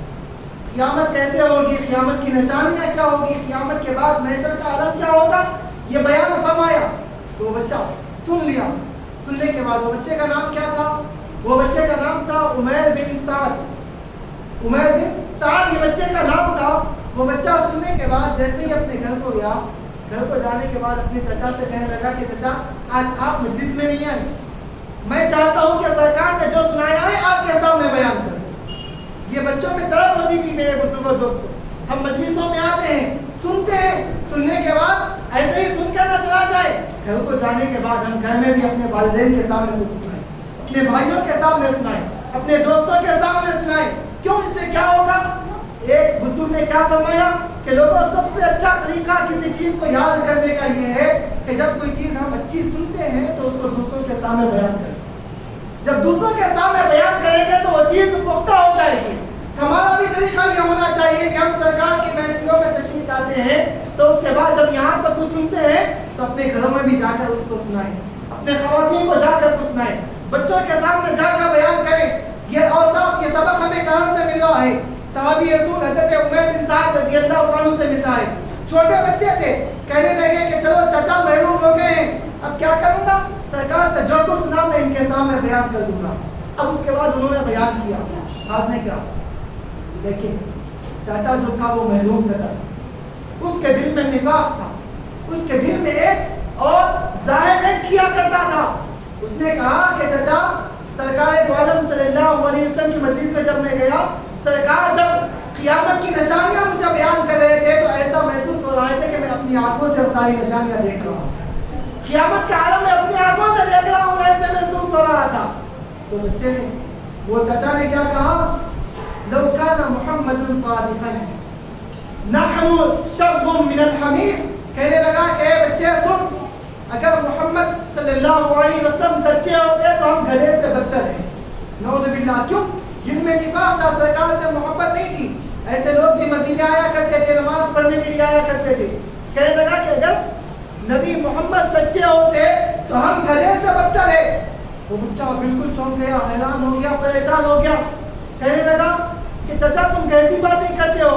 وہ نبی کے پیچھے نمازیں پڑھتے ہو، وہ نبی کی مجلس میں جاتے ہو اور محمد نبی کے ساتھ بیٹھا کرتے ہو اور بل پیچھے ان کے بارے میں اس طریقے سے گستاخی کے جملے کہتے ہو، اس طریقے سے بے ادبی کرتے ہو، یہ تمہاری شان کے لائق نہیں ہے. تو کہنے لگا کہ بس ہم اپنے آپ کو چھپاتے ہیں، سرکار کے سامنے جب جا کر بیٹھتے ہیں تو اس طرح تو بیٹھتے ہیں کہ ان کو محسوس نہ ہو کہ ہم اسلام کے خلاف دشمنی کر رہے ہیں، بلکہ ہم پیچھے جاتے ہیں تو اسلام کے خلاف دشمنی بھی کرتے ہیں اور محمد نبی کوئی سچے نبی نہیں ہے. یہ باتیں جب سننے لگا تو بچہ کہنے لگا کہ چچا جان، اب تک میں آپ کو میرے دل میں سب سے زیادہ محبوب سمجھتا تھا، سب سے زیادہ محبوب میرے دل میں آپ تھے، لیکن آج کے بعد اگر کوئی سب سے زیادہ کمینہ شخص میرے پاس ہے تو وہ آپ ہی ہے، آپ کے علاوہ کوئی نہیں. اس لیے کہ آپ کے اندر جو نفاق بنا ہوا ہے، ایسا محبوب، ایسا نبی، ایسا حسن و جمال کا پیکر، ان کی محفل میں جاتے ہیں تو ایک کہتے ہیں، بعد میں آتے ہیں تو گنگاتے ہیں. اب میں جا کر سرکار کے پاس جاؤں گا اور آپ کے بارے میں بتا دوں گا، آپ کا جو نفاق ہے اس کو کھول کر رکھ دوں گا. میرے بزرگوں دوستو، وہ کہنے لگا کہ جاؤ، تم ابھی چھوٹے بچے ہیں، تم اگر نبی کے پاس جا کر وہ کہنے لگے تو وہ آپ کی بات پہ یقین نہیں کریں گے. وہ کہیں گے کہ چھوٹا بچہ ہے جس کو کوئی شعور نہیں ہے، کوئی احساس نہیں ہے، یہ جو چاہے بیان کرنے لگ جاتا ہے.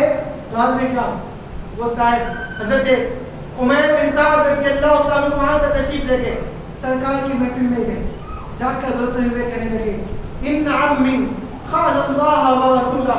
اللہ کے رسول کے دربار میں کہنے لگے کہ یا رسول اللہ، میں ایک بات آپ سے عرض کرنے کے لیے آیا ہوں. سن لے، میرا چچا عبداللہ بن زبیر جو ہے وہ اللہ اور اللہ کے رسول کے ساتھ خیانت کیا ہے، اللہ کے ساتھ بھی دھوکہ کیا ہے، اللہ کے رسول کے ساتھ بھی دھوکہ کیا ہے.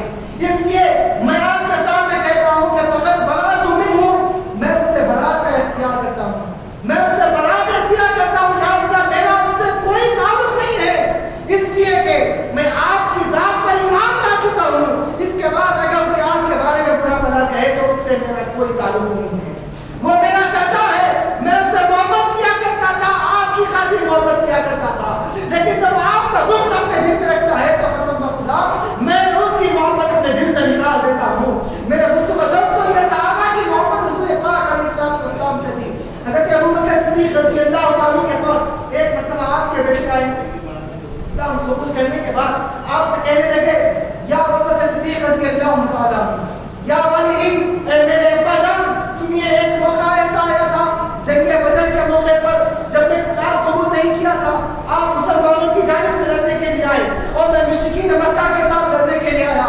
ایک مرتبہ ایسا موقع آیا کہ میری تلوار کے نیچے آپ کا سر آ چکا تھا، میں چاہتا تو لمحے بھر میں آپ کو شہید کر سکتا تھا، لیکن میرے دل میں خیال آیا کہ یہ میرا باپ ہے، مجھے پالا ہے، مجھے بڑا کیا ہے، اس کا احسان مجھ پر ہے. یہ دل میں خیال آیا تو میں نے آپ کو شہید نہیں کیا، اپنی تلوار کو ہٹا دیا. حضرت ابوبکر صدیق رضی اللہ عنہ جواب دیتے ہیں کہ بیٹے وہ تمہارا سلوک تھا، لیکن قسم بخدا اگر تم میری تلوار کے نیچے آتے تو میں یہ نہیں سوچتا کہ تم میرا بیٹا ہے، بلکہ میں یہ سوچتا کہ تم محمد عربی کا دشمن ہے، اس لیے میں تجھے اڑا دیتا، تجھے شہید کر، تجھے ختم کر دیتا. میرے بزرگوں دوستوں، یہ صحابہ کے درمیان محبت تھی. وہ لوگ محبت اس معنی میں، اس معیار کا کرتے تھے کہ سرکار کا چاہنے والا ہے تو اس سے محبت رکھا جائے، سرکار کا دشمن ہے تو اس سے دشمنی کی جائے. چھوٹا بچہ تھا لیکن کہنے لگا یا رسول اللہ، میرے چچا سے محبت اس لیے کرتا تھا کہ وہ آپ سے چاہنے والا ہے، لیکن یہ آپ کا مخالف بن گیا. میں آپ سے کہتا ہوں کہ میرے دل میں سب سے زیادہ بغض اگر کسی سے ہے تو وہ میرے چچا سے ہے. خاص طور پر اس کے بعد کہنے لگا، سرکار نے پوچھا ماں خالہ، انہوں نے کیا کہا، تم ایسا بغض کرنا کیوں شروع کر دیے؟ سرکار کے صحابہ بھی موجود تھے. وہ بچہ کہنے لگا کہ یا رسول اللہ، میں نے جب آپ کی محفل میں شرکت کے بعد ان کے پاس گیا، جا کر کہا کہ آج سرکار نے قیامت کے بارے میں سمجھایا ہے، اس باتوں کو سنایا ہے، جیسے ہی میں نے ان کے سامنے بیان کیا تو انہوں نے ایک جملہ کہا، آپ کی شان میں بے ادبی کا جملہ کہا، وہ یہ کہا کہ لو کان محمد صادقا نحن شریر من الحمار، کہ اگر محمد سچے ہوتے تو ہم گدھے سے بدتر ہے۔ یہ جملہ انہوں نے کہا، آپ کی تکذیب کی ہے، آپ کو سچا نہیں کہا ہے۔ سرکار نے جب یہ سنا تو صحابہ سے پوچھا، میرے صحابہ سنو، یہ جدہ بن زبیر کے بارے میں کیا کرتا ہے، کیا تم صحیح سمجھتے ہو؟ تو صحابہ نے کہا، یا رسول اللہ یہ چھوٹا بچہ ہے، ابھی چھوٹا بچہ ہے، اس کی بات پہ اگر ہم اعتبار کریں گے تو کوئی ہماری بات پہ اعتبار نہیں کرے گا۔ وہ تو جدہ بن زبیر ہمارے ساتھ نمازیں پڑھتا ہے، روزانہ مسجدوں کو آتا ہے، ہمارے ساتھ شریک ہوتا ہے، وہ ایسا کیوں کر سکتا ہے؟ یہ بچہ شاید سمجھنے میں غلطی کیا ہے۔ سرکار دو عالم صلی اللہ علیہ وسلم جان چکے تھے کہ بچہ سچ بول رہا ہے۔ سرکار توقع فرمائیں، وہ بچہ اللہ کی بارگاہ میں دعا کرنے لگا۔ کیا دعا کرنے لگا؟ اللہ کی بارگاہ میں کہنے لگا، یا ربی اللہم ان کنت صادقا فصدقنی، یا اللہم ان کنت کاذبا فکذبنی۔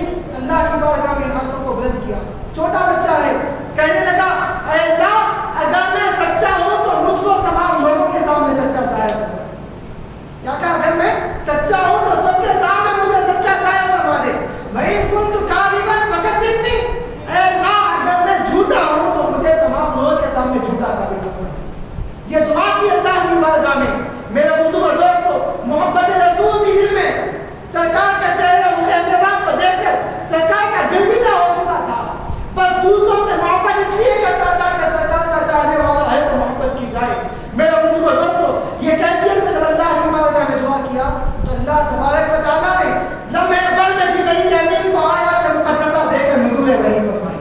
کہا جبرائیل اب جاؤ، میرے حبیب پر یہ آیات بینات لے کر نازل ہو جاؤ۔ یحلفون باللہ ما قالوا ولقد قالوا کلمۃ الکفر وکفروا بعد اسلامہم۔ جب وہ شخص کو معلوم ہوا، کہنے لگا، قسم کھا کر کہنے لگا کہ نہیں میں ایسا نہیں کہا، میں تو آپ کا غلام ہوں، آپ کے پیچھے نمازیں پڑھتا ہوں، مسجد کو آتا ہوں، قسمیں کھا کھا کر کہنے لگا۔ اللہ تبارک و تعالیٰ وحی نازل فرمائی، کہنے لگا، یحلفون باللہ ما قالوا، اے حبیب آپ کے دربار میں چلے ایسے لوگ ہیں جو جھوٹی قسمیں کھاتے ہیں، وہ لوگ اسلام لانے کے بعد بھی آپ سے دشمنی کرتے ہیں، آپ کے خلاف بکواس باتیں کرتے ہیں۔ آپ فرما دیجئے کہ وہ اسلام والے نہیں ہو سکتے، وہ تو منافق ہیں، وہ کافر ہو جاتے ہیں۔ اللہ تبارک و تعالیٰ نازل فرمایا، آیات بینات نازل فرمائی۔ میرے بزرگو دوستو، یہ سرکار دو عالم صلی اللہ علیہ وسلم کا چہرے مبارک جب ہم بچوں کے درمیان میں سنائیں گے، سرکار کے اوصاف حمیدہ جب سنیں گے سنائیں گے تو ہمارے دل میں ایک محبت پیدا ہوگی، ہمارے دل کے اندر قلب کو سرور پیدا ہوگا، ایک ہم کو معلوم ہوگا کہ ہمارا نبی یہ شان والا ہے۔ سرکار کے قد کے مبارک بارے میں سرکار کے صحابہ بیان فرماتے ہیں کہ سرکار کیسے تھے، کیا لمبے تھے یا پست تر تھے؟ تو صحابہ کے بارے میں ہم صحابہ فرماتے کہ سنو، سرکار دو عالم صلی اللہ علیہ وسلم نہ زیادہ لمبے تھے نہ زیادہ پست تر، بالکل میانہ روی اعتدال والے تھے، بالکل موزون تھی۔ سرکار کی ہیٹ نہ بالکل لمبی تھی نہ بالکل پست تر تھی، بلکہ سرکار کا عالم یہ تھا کہ میرے حبیب کو اللہ نے یہ شان سے نوازا تھا کہ سرکار اگر لمبوں کے ساتھ بھی چلتے تو سرکار ہمیشہ اونچی گردن والے دکھائی دیتے تھے۔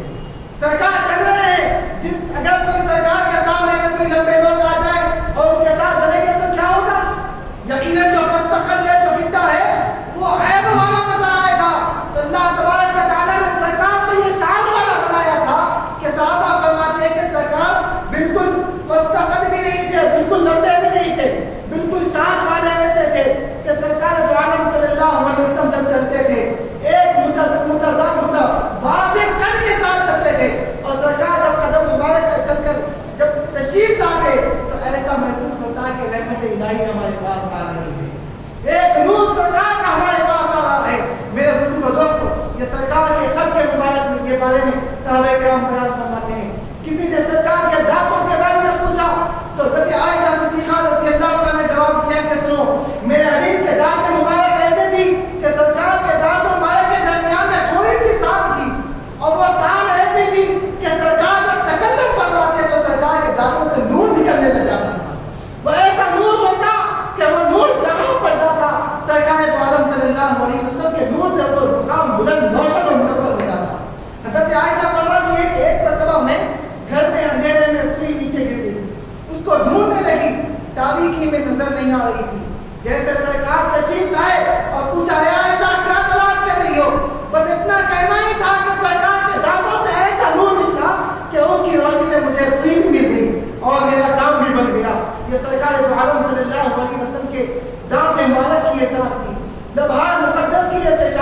سرکار کی آنکھوں کی شان یہ ہے کہ سرکار ایک مرتبہ اگر کسی کو دیکھتے تو اس کے ظاہر کی دنیا ہی نہیں بلکہ دل کی دنیا بھی بدل جاتی. سرکار کے نگاہ مقدس کی یہ شان ہے. صحابہ کرام بیان فرماتے ہیں حضرت عباس رضی اللہ عنہ حضور کے چچا ہے, ان سے پوچھا گیا کہ سرکار کا معاملہ کیسے تھا, سرکار کی نگاہ کا عالم کیسے تھا. آپ بیان فرماتے ہیں کہ سنو, میرا اسلام لانے کا واقعہ یہ ہے, سبب یہ ہے کہ میں بچپن میں دیکھا کرتا تھا سرکار جھولے میں تشریف فرما ہے, جھولے میں سرکار موجود ہے, لیکن ہاتھ سے کیا یہ شان تھی محمد نبی صلی اللہ علیہ وسلم کی کہ سرکار جھولے میں تھے, لیکن میں سرکار کو دیکھتا اور چاند کو دیکھتا تو کیا دیکھتا ہے کہ سرکار جھولے میں جس طرح ہاتھ کا اشارہ کرتے چاند بھی تو جھک جایا. جھولے میں اشارہ تھی کہ سرکار جھولے میں لے کر اپنے ہاتھوں سے چاند کو ہلا رہے ہیں, چاند کے ساتھ کھیل رہے ہیں. یہ میرے آقا کی شان تھی. میرے بزرگوں دوستوں, حضرت عباس نے جب آقا کے سامنے یہ بیان فرمایا, کہا یا رسول اللہ, میرے اسلام لانے کا سبب یہ ہے کہ میں نے دیکھا کہ بچپن میں یہ بچے کی یہ شان ہے کہ چاند جدھر انگلیاں کرتے ہیں ادھر جھک رہا ہے, تو یہ بڑے ہونے کے بعد ان کی کیا شان ہوگی. اس لیے یہ آپ کی محبت اس وقت سے میرے دل میں بیٹھ گئی. تو سرکار فرماتے ہیں کہ عباس اے چچا جان سنو, آپ نے صرف چاند کو دیکھا کہ چاند جس طرح میرا ہاتھ ہوتا چاند ادھر جھک جایا کرتا تھا, لیکن میں بچپنے میں میرا عالم یہ تھا کہ میں دیکھتا تھا جھولے سے کہ چاند کس وقت اللہ کی بارگاہ میں جا رہا ہے. عرش کے پائے کے پاس جس وقت چاند سجدہ کرتا, میں اس کو بھی اپنی آنکھوں سے دیکھ لیا کرتا. بچپن میں چاند جب سرکار فرماتے ہیں کہ چاند جب بچپنے میں یہ عالم تھا کہ عرش کے پائے کے پاس جا کر جب سجدہ ریز ہوتا تو چاند کو بھی دیکھتا, چاند کے سجدہ کرنے کو بھی دیکھتا. اس کے بعد سرکار کی زبان کام کا عالم دیکھیے, سرکار فرماتے ہیں صرف آنکھوں سے چاند کو دیکھا نہیں کرتا, بلکہ میں چاند سجدے میں جا کر کیا تصویر پڑھ رہا ہے اس کو کانوں سے سن لیا جی کرتا تھا. میرے بزرگوں دوستوں, جس کی شان, جس نبی کی شان بچپن میں یہ ہے کہ جھولے میں رہ کر عرش پر کیا ہو رہا ہے دیکھ رہا ہے, عرش پر چاند کے سجدہ کرنے کو دیکھ رہا ہے. وہ ابھی فرماتے ہیں کہ سنو, آسمان جب چڑچڑاتا ہے اللہ کی بارگاہ میں سجدہ کرتا ہے تو میں اس کو بھی اپنی آنکھوں سے دیکھتا ہوں, کانوں سے سماعت فرماتا ہوں. یہ ابھی کے پاک صلی اللہ تعالیٰ علیہ وسلم کی سماعت کا عالم یہ تھا, آپ کی بصارت کا عالم یہ تھا, آپ کے دعا کے دین کا عالم یہ تھا کہ ایک صحابی رسول کہتے ہیں کہ میرے پیر کی پنڈلی ٹوٹ گئی, پنڈلی کی ہڈی ٹوٹ گئی. تفصیلی واقعہ موجود ہے. اس کے بعد سرکار کے پاس ویسے ہی پنڈلی لے کر آپ آ گئے. کیوں؟ دراصل ایک گستاخ نبی تھا جس کو ختم کرنے کا وعدہ جاری ہو چکا تھا. وہ جہاں دکھے اس کو مارنے کے لیے حکم دے دیا گیا تھا. تو سرکار دو عالم صلی اللہ علیہ وسلم کی محبت میں وہ صحابی گئے اور اس کو ختم کر دیا. اس کے بدلے سے کود کر نیچے آ گئے. جیسے ہی کودے ان کے پیر کی پنڈلی کی ہڈی ٹوٹ گئی. ویسے ہی لے کر سرکار کی بارگاہ میں آ گئے. آ کر عرض کرنے لگے یا رسول اللہ, آپ کے گستاخ کو ختم کر کے آ گیا ہوں, کیا میرے کردار تک پہنچا دیا ہوں, لیکن جب میں بدلے سے نیچے کودا تو میرے پیر کی ہڈی ٹوٹ گئی ہے. سرکار کے سامنے ویسے ہی ہڈی لے کر آ گئے. سرکار دو عالم صلی اللہ علیہ وسلم نے قریب بلا کر اپنا دعا میں دے نکال کر ان کی ہڈی ٹوٹی ہوئی ہڈی پر سرکار کا دعا میں دے جیسے ہی لگایا, وہ صحابی فرماتے ہیں کہ میری ٹوٹی ہوئی ہڈی پھر سے جڑ گئی, پھر سے صحیح سالم ہو گئی. میں جیسے پہلے چلتا تھا ویسے ہی چلنا شروع کر دیا. یہ دعا میں دہن کے ساتھ سرکار دو عالم صلی اللہ علیہ وسلم کی. میرے بزرگوں دوستوں, ختموں کی شان تو اللہ تبارک و تعالیٰ کلام پاک میں بیان فرمایا ہے اور قیامت کے لیے بھی بیان فرمائے گا. کیا شان ہے؟ حضرت موتی سے لیکن بیان فرماتے عبداللہ شاہ صاحب رحمۃ اللہ تعالیٰ علیہ میرے نبی میں لکھتے ہیں کہ اللہ کے رسول صلی اللہ علیہ وسلم کو اللہ تبارک و تعالیٰ ملک شام کیوں لے کر گیا. ملک شام لے جانے کی وجہ کیا ہے؟ ڈائریکٹ معراج میں اللہ تعالیٰ لے جانا ہوتا تو اللہ تبارک و تعالیٰ آسمانوں کو بلانا تھا, لیکن ملک شام کیوں لے جایا گیا؟ تو وہ فرماتے ہیں کہ سنو, ملک شام اس لیے لے جایا گیا کہ قیامت جو قائم ہوگی تو ملک شام میں قائم. جب قیامت قائم ہوگی تو میرے بزرگوں دوستوں, اللہ تبارک و تعالیٰ یہ فرماتا ہے کہ قیامت کے دن ہر کوئی پریشان حال ہوگا. وہ ایسا پریشان ہوگا کہ کوئی کسی کو نہیں دیکھ سکے گا. وہ قیامت کی ہوگا کی تو کوئی برداشت نہیں کر سکے گا. میں محشر کے میدان میں جب وہ قیامت کا ماحول ہوگا تو سرکار دو عالم صلی اللہ علیہ وسلم کو ملک شام طرف سے اس لیے لے جایا گیا کہ اگر ملک شام میں میرے حبیب کا قدم پڑ کی برکت سے اہل محشر کا عذاب دور ہو جائے گا. اہل محشر کی قیامت کی جو سختی ہے وہ سختی کم ہو جائے گی. اسی لیے اللہ تبارک و تعالیٰ نے سرکار کے قدم مبارک کی برکت حاصل کرنے کے لیے ملک شام کو اللہ تبارک و تعالیٰ سرکار کو لے جایا گیا.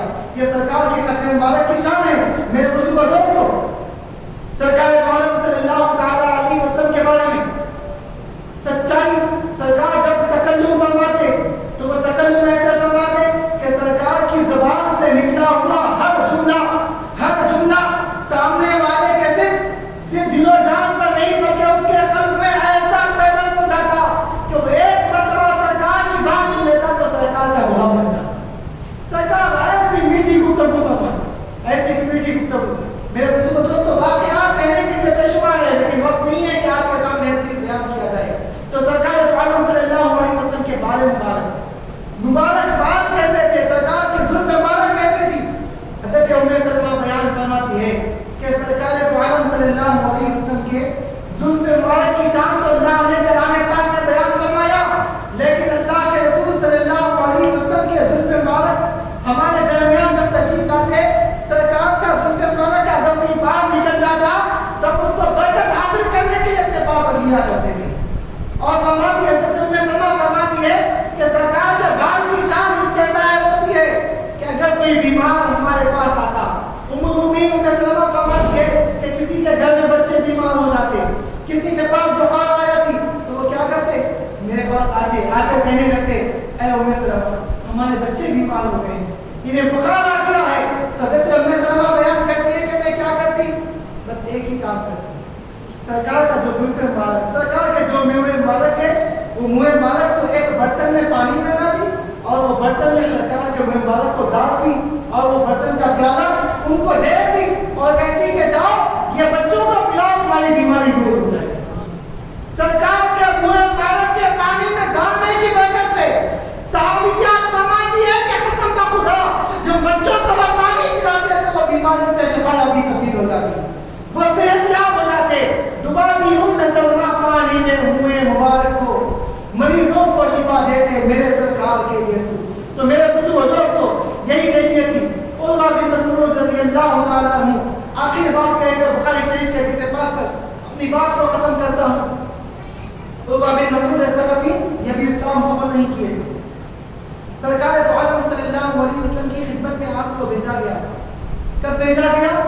جب سرکار عالم صلی اللہ تعالیٰ علیہ وسلم عمرہ کرنے کی نیت سے تشریف لے گئے، احرام باندھے ہوئے سرکار عالم صلی اللہ علیہ وسلم کے صحابہ ساتھ میں جانوروں کو قربانی کے جانوروں کو لے جایا گیا. اس وقت صحابہ کرام رضی اللہ عنہ کو عمرہ کرنے سے روک دیا گیا تھا. فتح مکہ کا جو واقعہ پیش آیا اس سے پہلے کا واقعہ ہے. تو عروہ بن مسعود ثقفی کے پاس کو بھیجا گیا. کون بھیجے؟ کفار مکہ، قریش مکہ کہنے لگے کہ جاؤ یہ محمد عربی اپنے صحابہ کے ساتھ آئے ہیں عمرہ کرنے کے لیے، ان کی حالت دریافت کر کے آؤ، وہ کیا کہتے ہیں دیکھ کر آؤ، سن کے آؤ. میرے بزرگوں دوستوں، وہ عروہ بن مسعود ثقفی آتے ہیں، سرکار دو عالم صلی اللہ علیہ وسلم کے صحابہ کو دیکھتے ہیں. کیسے دیکھتے ہیں؟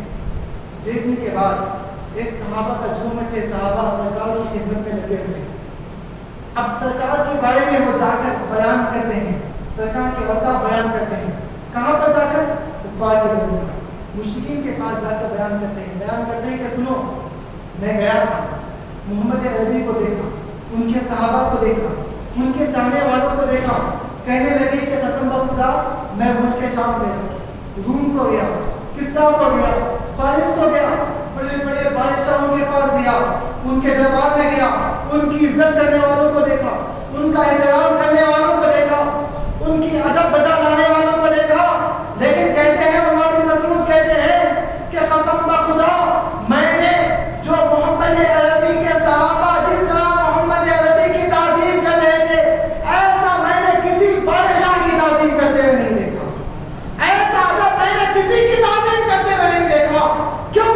وہ بیان کرتے ہیں کہ وہ صحابہ سرکار کی تعظیم کیسے کرتے تھے کہ جب سرکار کچھ فرماتے، کچھ حکم فرماتے تو وہ صحابہ تاک میں رہتے کہ سرکار جو ارشاد فرمائے میں جاؤں اور میں جا کر اس حکم کو پورا کروں. سرکار کے الفاظ طیبہ کو، سرکار کی مبارک باتوں کو سننے کے لیے ایسے بیدار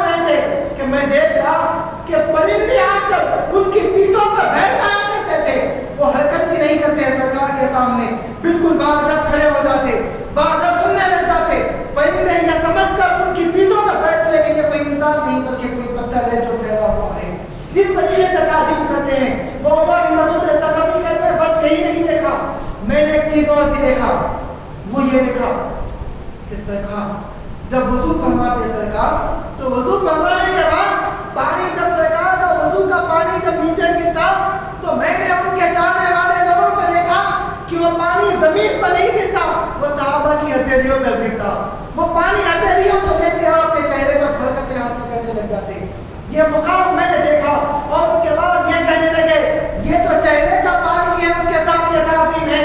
آگے فرماتے ہیں کہ میں نے دیکھا سرکار کی ناک مبارک، بینی مبارک جب ناک سے نکلتی تو وہ تخم مبارک کو بھی صحابہ اپنی ہاتھوں پہ لیتے اور چہرے پر مت دیتے۔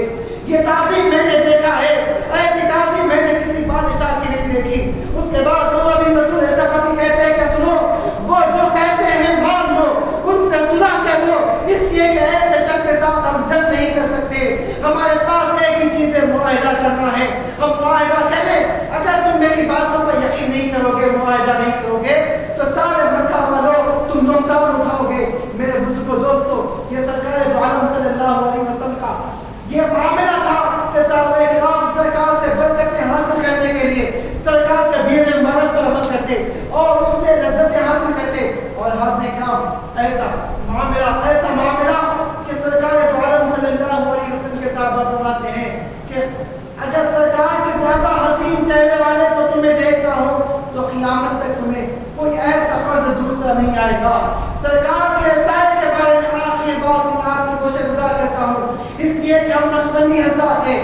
نقشبندی حضرات یہ بھی جانتے ہیں کہ ہمارے اسلاف، ہمارے بزرگوں نے سرکار کی محبت ہمارے دلوں میں کیسے بٹائی ہے۔ مجدد ربانی، امام ربانی مجدد فیضانی رحمۃ اللہ تعالیٰ علیہ، آخری بات آپ کے گوشہ گزار کرتا ہوں، سرکار کے حسن و جمال کے بارے میں، لطف و نوال کے بارے میں، جود و نوال کے بارے میں مجدد فیضانی بیان کرتے ہوئے فرماتے ہیں کہ سنو، سرکار کے حسن کے بارے میں پوچھتے ہو، سرکار کا حسن تو کیا پوچھتے ہو، اللہ تعالیٰ نے سرکار کے سائے مبارک کو بھی نہیں رکھا، سرکار کے سائے کو بھی نہیں رکھا تھا۔ کیوں؟ اس لیے کہ اس کے اندر بھی سرکار کے حسن و جمال کی کیفیت ہے۔ وجہ یہ ہے، آپ بیان فرماتے ہیں کہ کئی لوگ سنیں، ہم نے بھی سنا سرکار کا سایہ نہیں ہوتا، کہ سرکار کا سایہ نہیں ہوتا، یقین ایک شان معلوم ہو رہی ہے، لیکن ہمیں یہ نہیں معلوم کہ سایہ کیوں نہیں ہوتا۔ کیا سایہ ہونا عیب ہے؟ انسان کا سایہ ہونا کیا عیب کہلاتا ہے؟ نہیں۔ تو اگر عیب نہیں ہے تو سرکار کا سایہ کیوں نہیں ہے؟ اس کے اندر کیا سرکار کی تنقید ہے؟ تو میرے بزرگوں دوستو، حضرت امام ربانی مجدد فیضانی فرماتے ہیں کہ سنو، ہم جو ہے انسان کا جو سایہ ہوتا ہے وہ انسان سے زیادہ لطیف ہوتا ہے، انسان سے زیادہ سایہ اس سے زیادہ لطیف ہوتا ہے۔ اللہ تبارک و تعالیٰ نے پیارے حبیب صلی اللہ علیہ وسلم کا سایہ اس لیے نہیں رکھا کہ کل قریب کو یہ کہے کہ سرکار تو بڑی شان ہے، اس سے زیادہ شان والا لطیف سرکار کا سایہ تھا۔ کوئی یہ کہے گا یہ سرکار کی شان ہے، بے ادبی کرے گا کہ سرکار کا بھی سایہ تھا، اور انسان کا سایہ اس سے زیادہ لطیف ہوتا ہے، اس سے زیادہ بہتر ہوتا ہے۔ اگر ہم سرکار کا سایہ رکھتے تو سرکار کا سایہ سرکار سے زیادہ لطیف ہوتا، اس میں سرکار کی نقص پیدا ہوتی، اس لیے اللہ تبارک و تعالیٰ نے سرکار کا سایہ بھی نہیں رکھا۔ میرے بزرگوں دوستو، ایسا شان والا بھی اللہ تبارک و تعالیٰ نے ہمیں دیا ہے تو ہمیں کس قدر ناز کرنا چاہیے، کس قدر ہم کو ناز کرتے کرتے سرکار کا ذکر کرنا چاہیے۔ یہ ربیع الاول شریف کا مہینہ ہے میرے بزرگوں دوستو، صرف سرکار کا ذکر جمیل سننے سنانے سے کام نہیں چلے گا، اپنے گھروں میں بھی سرکار کے ذکر کو آباد کرنا ہوگا۔ سرکار کا مہینہ ہے، ہم بچے بڑے یہ عہد کریں کہ اللہ کے رسول صلی اللہ علیہ وسلم کو ہم چاہتے ہیں تو ایسا کام کریں گے جو سرکار کو سب سے زیادہ محبوب ہو، جو اللہ کو سب سے زیادہ پسندیدہ ہو، اس کو اپنا گھر عادی بنیں گے۔ تو میرے بزرگوں دوستو، ہم اپنے معمولات میں درود شریف کا خاص طور پر اضافہ کریں، اپنے گھروں میں ہم ایک ایسی محفل سجائیں کہ درود شریف کا دسترخوان بچھائیں اور گھر میں خواتین بچے سب مل کر درود شریف پڑھیں، یہ معمول بنائیں۔ ربیع الاول شریف کے مہینے میں خاص طور پر بالا تاریخ تک تو معمول بنائیں۔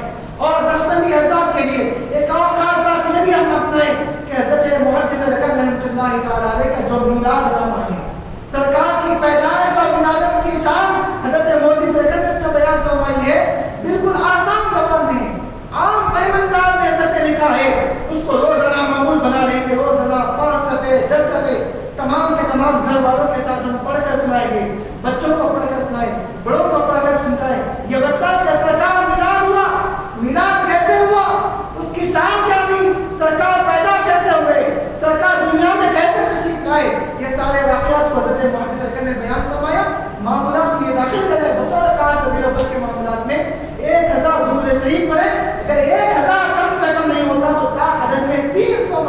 معمول بنائیں کہ ربیع شریف کے مہینے میں ہم سرکار کی ذات اقدس پر درود شریف کا نذرانہ پیش کریں گے اور روزانہ ایک واقعہ اپنے بچوں کو سرکار کے حسن و جمال کے بارے میں، سرکار کی کرامتوں معجزات کے بارے میں پڑھ کر سنائیں. یہ معمول بنا لیں. 30 دن ہمارے کم از کم 12 دن ایسے ہو جائے کہ 12 دنوں میں چھوٹے چھوٹے بچوں کو، گھر کی خواتین کو سرکار کے 12 معجزات معلوم ہو جائے، ان معجزات والے واقعات بچوں کو یاد ہو جائے. اس لیے کہ میرے بزرگوں دوستوں، یہ ایسے دن ہے، ایسا ماحول ہے، آنے والا ایسا ماحول ہوگا کہ ہم بچوں کو دینی تعلیم دینے کے لیے چاہیں گے کبھی بھی بچے ہمارے سے قریب نہیں ہوں گے. ایسا ماحول ہے کہ اگر ہم بچوں کی دل میں ابھی سے محبت نہیں پیدا کریں گے تو میرے بزرگوں دوستوں، آج بدعقیدہ لوگ، باطل عقائد والے ہمارے دلوں سے چاہتے ہیں کہ سرکار کا محبت ہمارے دلوں سے ختم ہو جائے، عشق رسول ہمارے دلوں سے ختم ہو جائے. یہ وہ لوگ زور دے کر کوششیں کر رہے ہیں. ہم بھی ایسا زور دیں کہ اپنے بچوں کو بچپن سے ہی بچوں کے اندر محبت رسول کو پیدا کریں. اس لیے کہ یہ میں اور آپ نہیں کہہ رہے بلکہ اللہ کے رسول صلی اللہ علیہ وسلم کا فرمان ہے. بچے جب پیدا ہو جائیں، ادبوا اولادکم علی ثلاث خصال حب نبیکم وحب آل بیتہ وتلاوۃ القرآن. کہ لوگوں، جب تمہارے بچے کچھ بولنے لگ جائے، کچھ سمجھنے لگ جائے، شعور والے ہو جائے تو ان کو 3 چیزوں کی ضرور تعلیم دو. کیا 3 چیزوں کی تعلیم دو؟ سرکار فرماتے ہیں کہ سب سے پہلے حب نبیکم، ان کے دلوں میں تم نبی پاک کی محبت ڈال دو. سرکار کی محبت ان کے دلوں میں پیوست کر دو. ان کے دلوں میں سرکار کی محبت کو بٹھاؤ.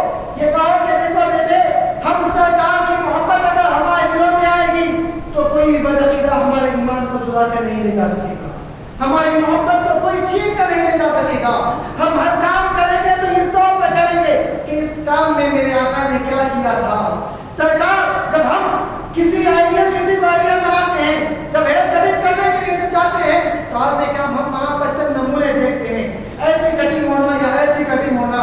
ہم بتلاتے ہیں، جام سے کرتے ہیں کہ ایسے ہمارے بال کو بنایا جائے.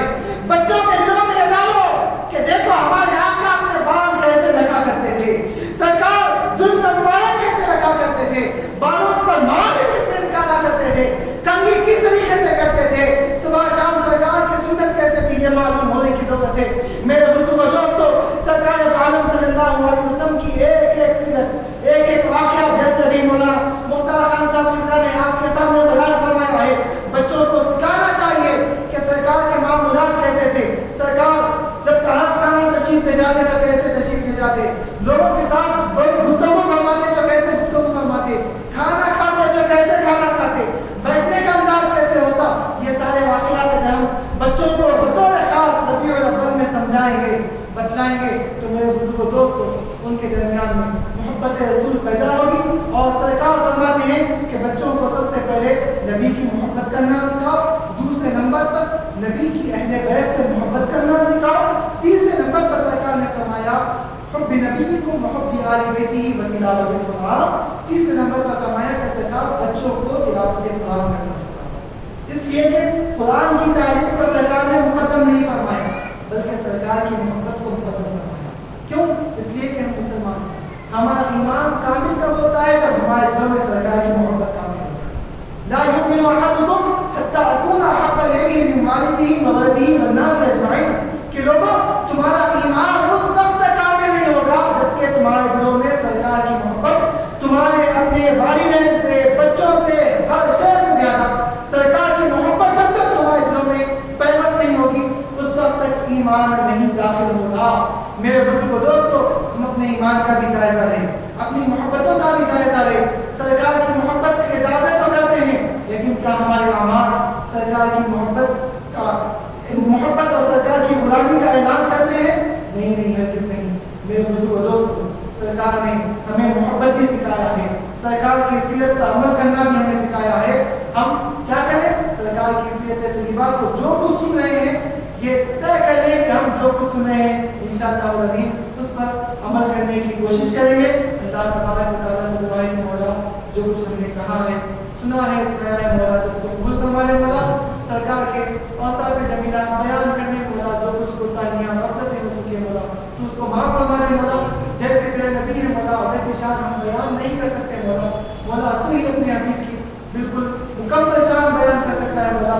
اس میں جو کچھ ہم سے بے ادبی ہو چکی ہے مولا تو اس کو معاف فرما دے سرکار کی برکت سے مولا، اس تذکرے کی برکت سے مولا ہمارے تمام گناہوں کو معاف فرما دے مولا، تمام امراض باطنیہ اور تمام امراض روحانیہ و جسمانیہ کو مولا شفا یابی میں تبدیل فرما دے مولا، مولا ہمارے کہنے سے زیادہ سننے سے زیادہ مولا ہم کو عمل کرنے کی توفیق عطا فرما دے مولا، حضور پاک کی محفل میں مولا آج ہم آئے ہیں مولا، مولا ہمیں خالی ہاتھ نہ لوٹا مولا، پیارے حبیب صلی اللہ علیہ وسلم کی ایسی غلامی نصیب فرما مولا کہ ہمارا ایمان مضبوط ہو جائے مولا، سرکار کی محبت ہمارے دلوں میں پیوست ہو جائے مولا، مولا وقت آخر آئے تو مولا سرکار کا دیدار ہمیں نصیب فرما دے مولا، زندگی میں مولا سرکار کی سنتوں پر عمل کرنے کی توفیق عطا فرما مولا، ہماری اولاد کو سرکار کا عاشق بنا دے مولا، سرکار کا چڑھنے والا بنا دے مولا، صحابہ کا ادب کرنے والا بنا دے مولا، اہل بیت کرام سے محبت کرنے والا بنا دے مولا، ہمارے بزرگوں سے محبت کرنے والا بنا دے مولا، ہمارے بزرگوں کی تعلیمات پر ہمیں عمل کرنے کی توفیق عطا فرما دے مولا، مولا ہم سلسلوں سے واپس آئے مولا، مولا ان سلسلوں کی تعلیمات پر بھی ہمیں عمل کرنے کی توفیق عطا فرما مولا، اللہ کا ذکر کرنے کی توفیق عطا فرما مولا، پیارے حبیب صلی اللہ علیہ وسلم کی محبت میں درود شریف کا نظارہ پیش کرنے کی توفیق عطا فرما مولا، مولا ہمارے ہر عمل کو مولا تیری محبت اور تیری رضا و خوشنودی کے لیے کرنے کی توفیق عطا فرما مولا، ریاکاری کو ہمارے دلوں سے نکال دے مولا، مولا ہمارے دلوں سے نکال دے مولا، ہمارے تمام اعمال کو قبول فرما دے مولا، اعمال میں کوتاہیاں ہو چکی ہے تو مولا اس کو درگزر فرما دے مولا، مولا ہمیں جو پریشان والے مولا ان کی پریشانیوں کو دور فرما دے مولا، جو بے روزگار ہے مولا انہیں حلال روزگار نصیب فرما دے مولا، جو غیر شادی شدہ بہنوں بھائی بہن رہے ہوئے مولا ان کو مولا اچھے رشتے کا انتخاب فرما دے مولا، ان کے ساتھ آسانیاں نصیب فرما دے مولا، مولا پریشان ان کی پریشانیوں کو دور فرما دے مولا، جو ہمارے بڑے ہیں مولا انہیں صحت اور تندرستی عطا فرما مولا،